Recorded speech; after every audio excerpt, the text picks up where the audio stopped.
한 주간 평안하셨나요? 오늘도 말씀의 나눔방에 오신 여러분을 환영하고 축복합니다. 오늘 함께 나눌 하나님의 말씀은 빌립보서 4장 4절에서 7절로 제목은 기뻐하는 사람들입니다. 사람들은 누구나 한 가지 이상의 소원을 갖고 살아갑니다. 그리고 그 소원을 생각하며 하나님 앞에 이루어지길 바라고 간절히 기도합니다. 그렇다면 잠시 생각을 돌려서 하나님의 소원이 무엇일까 스스로 한번 물어보시기 바랍니다. 성경 데살로니가 전서 5장 16절에서 18절까지 말씀에는 이렇게 기록되어 있습니다. 항상 기뻐하라. 쉬지 말고 기도하라. 범사에 감사하라. 이것이 그리스도 예수 안에서 너희를 향하신 하나님의 뜻이니라. 그렇습니다. 하나님의 뜻, 하나님의 마음, 하나님의 소원은 우리가 기뻐하는 것입니다. 또한 하나님께서는 우리가 기도하기를 바라시고 우리가 감사하는 마음으로 살아가기를 오늘도 바라고 계십니다. 세상 사람들은 자신이 원하는 것을 소유하거나 원하는 바를 성취했을 때 기쁨과 행복을 느낍니다. 그러나 인간의 욕망은 끝이 없기 때문에 그들은 자신이 쫓는 행복에 결코 이룰 수가 없습니다. 반면에 그리스도인들이 누리는 기쁨은 세상이 추구하는 것과는 다릅니다. 이 기쁨은 오직 예수 그리스도로 인해서 구원받는 데서 오는 기쁨입니다. 그러므로 인간적인 조건을 초월해서 환난과 고통과 고난 가운데서도 기뻐할 수 있으며 언제나 기뻐할 수 있습니다. 이 기쁨이 바로 그리스도인들의 삶을 날마다 새롭게 하는 힘과 능력이 됩니다. 성경 골로새서 1장 24절 말씀을 보면 이렇게 기록되어 있습니다. 나는 이제 너희를 위하여 받는 괴로움을 기뻐하고 그리스도의 남은 고난을 그의 몸된 교회를 위하여 내 육체에 채우노라. 그렇습니다. 참 행복은 고통 속에 있고 또 수고하는 가운데 있으며 엄청난 희생 속에 진정 신비로운 기쁨이 있는 것입니다. 그러나 참으로 기쁜 것은 역시 믿음에 있습니다. 미래를 두려워하는 자에게는 기쁨이 없지만 미래에 대한 운명을 하나님께 깨끗이 위탁하고 자유로워질 때 그 믿음 속에 기쁨이 있습니다. 여러분, 성경 빌립보서는 기쁨의 편지로 잘 알려져 있습니다. 이 짧은 편지 속에 기쁨에 대한 표현이 무려 17번이나 반복되고 있습니다. 그러나 사도 바울이 빌립보 교인들에게 기뻐하라고 이 겉면의 편지를 쓸 때는 감옥에 있었을 때입니다. 자유도 없고 기쁠 일도 없고 행복할 만한 조건이 하나도 없었던 그가 빌립보 교회에 보낸 편지에서 항상 기뻐하라, 내가 다시 말하노니 기뻐하라고 말한 것입니다. 이렇듯이 바울이 복음을 전하다가 로마 감옥에 갇혔지만 그럼에도 불구하고 그가 기뻐할 수 있었던 것은 자신을 구원해주고 복음 전도자로 사용해 주신 하나님께 대한 감사로 기쁨이 충만해 있었기 때문입니다. 비록 그가 로마 감옥에서 쇠사슬에 묶여 언제 죽을지도 모르는 절박한 형편에 있었지만 그의 마음속에는 언제나 벅찬 감격과 기쁨이 있었고 하나님을 향한 빌립보 교회를 생각하며 감사했습니다. 그래서 사도 바울은 감옥 안에서도 그를 염려하는 빌립보 교회 성도들에게 기뻐하라고 권면할 수 있었던 것입니다. 그러므로 오늘을 살아가는 우리도 기쁨의 근원이신 예수님으로 인해서 항상 기뻐해야 합니다. 어떤 고난과 역경 가운데서도 주님의 구원하심과 함께하심을 믿으며 기뻐해야 합니다. 왜냐하면 믿는 자들이 당하는 고난은 장차 누리게 될 영광과 좋게 비교할 수 없는 것이기에 고난 가운데에서도 기뻐해야 합니다. 이처럼 기쁨이 있는 그리스도인은 암울한 땅에 들어가서도 긍정적인 보고를 가져오는 정탐꾼과 같아서 어떤 상황에서도 흔들림 없는 믿음으로 약속을 행해 전진할 수 있습니다. 여러분들은 우리를 구원하신 주님으로 인하여 기뻐하고 또 기뻐하시기 바랍니다. 우리의 기쁨이 하나님의 뜻을 이루는 일이라니 기뻐하시고, 하나님을 기뻐하면 우리의 소원을 이루어 주신다고 하니 더욱 기뻐하시기 바랍니다.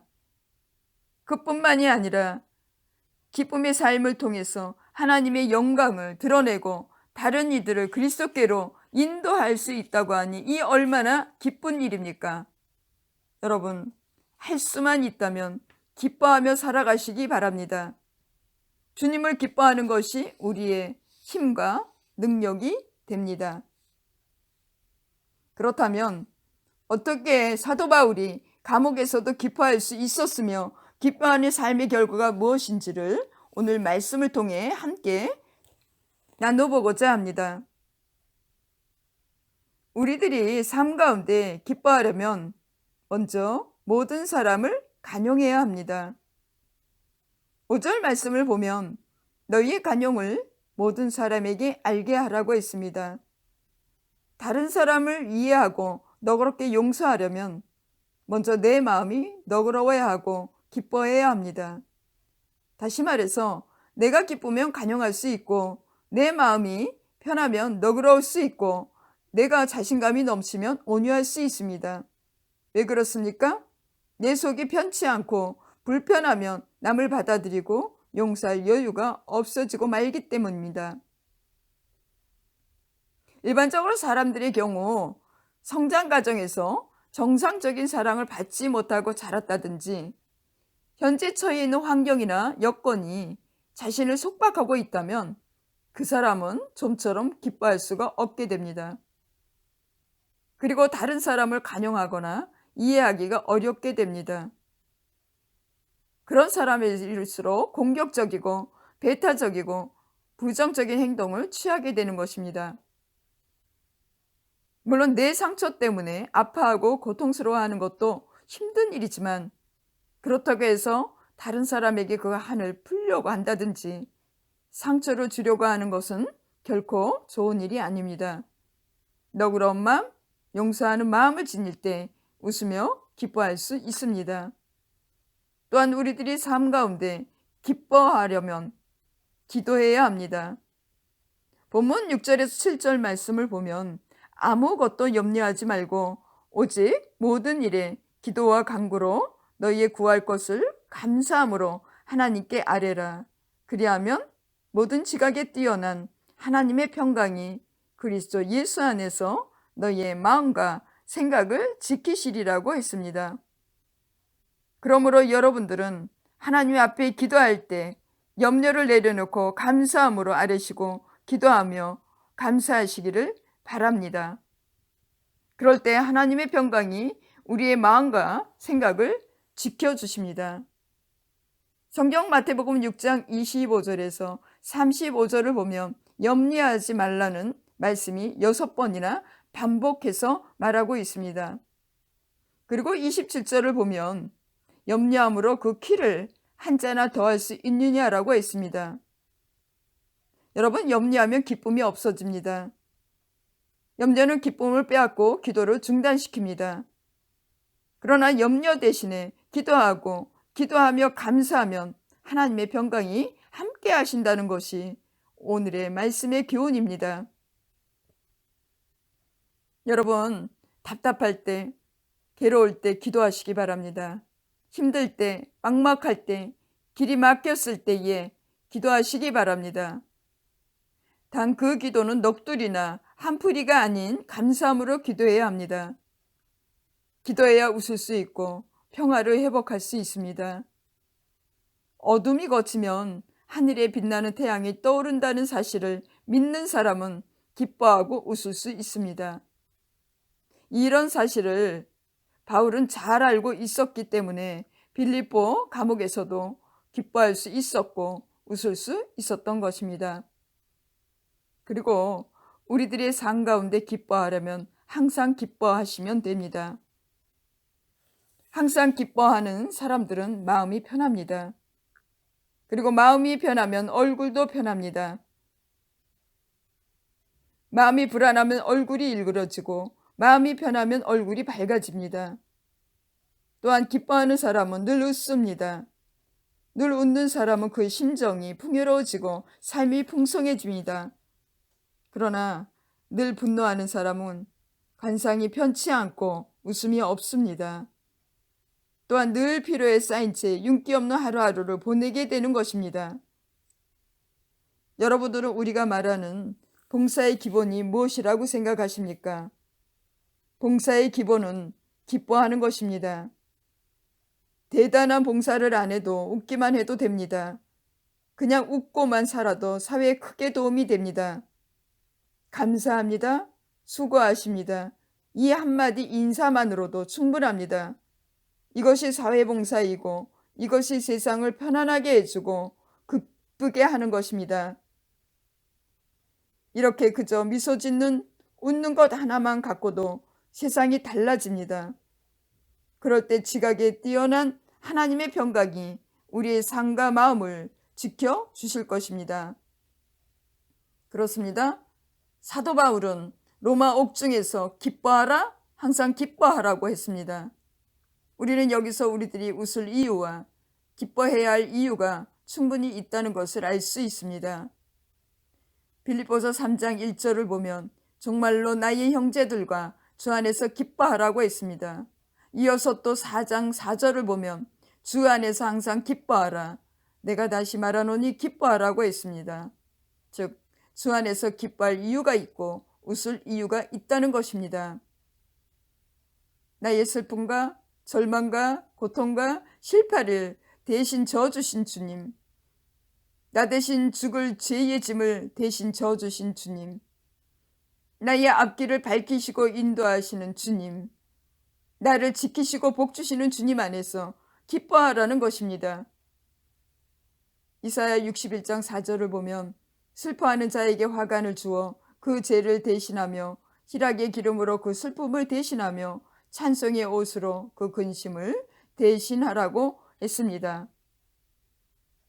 분명히 우리에게는 기뻐해야 할 이유, 웃을 이유, 찬송해야 할 이유가 있습니다. 언제쯤 끝날지 모르는 코로나로 인해서 우리의 삶과 마음이 많이 지치고 힘들지만 한 주간도 주님 안에서 주님으로 인해 항상 기뻐하시는 삶을 살아가시기 바랍니다. 함께 기도드리겠습니다. 하나님 아버지, 계속된 코로나로 인해서 우리의 일상이 지치고 어렵고 힘든 가운데 있지만 오늘 하루도 주의 말씀으로 힘을 얻게 해주셔서 감사합니다. 또한 주님의 십자가의 은혜로 구원해 주시고 함께 해주시는 주님으로 인해 기뻐할 수 있게 해주셔서 감사합니다. 우리의 마음의 원망과 불평과 근심과 걱정이 떠나가고 감사로 채워가게 하여 주시옵소서. 사도 바울이 로마 감옥에서 기뻐하며 감사했던 것처럼 우리들도 주님을 신뢰하는 믿음으로 어떤 상황 가운데서도 항상 기뻐하고 감사의 삶을 살아서 이 기쁨을 통해서 그리스도의 영광의 빛을 이웃들에게 기쁨을 비추게 하시고 이 사회를 하나님의 은혜로 충만케 할 수 있는 하나님의 사람들로 살아가게 하여 주시옵소서. 예수님의 이름으로 기도함나이다. 아멘.